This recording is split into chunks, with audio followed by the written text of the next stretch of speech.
Hey, what's up guys? So in this video it's going to be something special. It's going to talk about what are some tools that actually use to edit video, like a physical tool, right? So I think most people would think about, yeah, you have a good laptop, have like a good setup and everything for you to actually be able to edit the good video, right? But I have to say that that's not true at all, because this is actually what I'm using at the start, right? Like this thing, this tool does on it and everything, but yeah, this thing is working really good with CapCut. Like if you use CapCut and you doesn't do something too crazy about it, this laptop would just work fine, right? This one is quite old, so you can see that it's not great of the laptop, but I think I used this one for 28 days and I start from day one, right? So this one would actually work really well.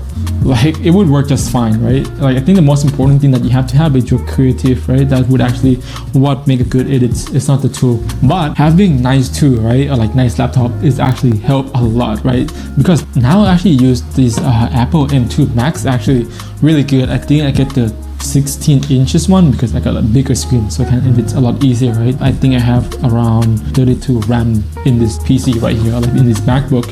And then another tool that I recommend you to get is the external hard drive, right? So this one I use to store most of my edit, right? And I edit straight out from this SSD because I don't want to fill up my laptop with a bunch of assets, with a bunch of junk, right? I don't want that, so I keep everything organized and then I only edit out of this thing. And the next thing I would recommend you get this mouse right here. It's really good, right? It's a Logitech MX Master 3.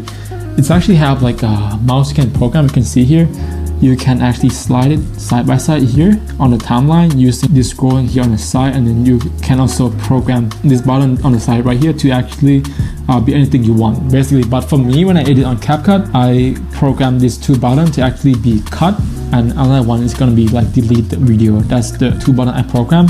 And then everything just simple mouse, right? You have to scroll up or down, left or right. That's it. It's just really simple mouse. But you have on the control on the side that you can use, which I found really useful physically or for video editing. And the next thing that I would recommend you to get is actually getting this decent quality headphone. It doesn't have to be an AirPod from Apple or anything, but it's just really easy and work in my ecosystem, so I decided to get AirPod. But any decent quality headphone, it would work just fine.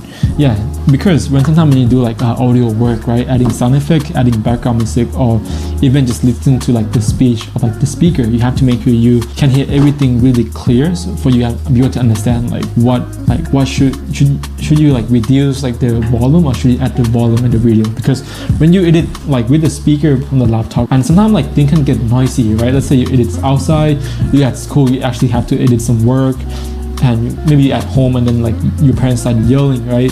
So you have to get a decent quality headphone. I would recommend. That's just some tool that I would recommend you invested in when you actually start off with the video editing journey.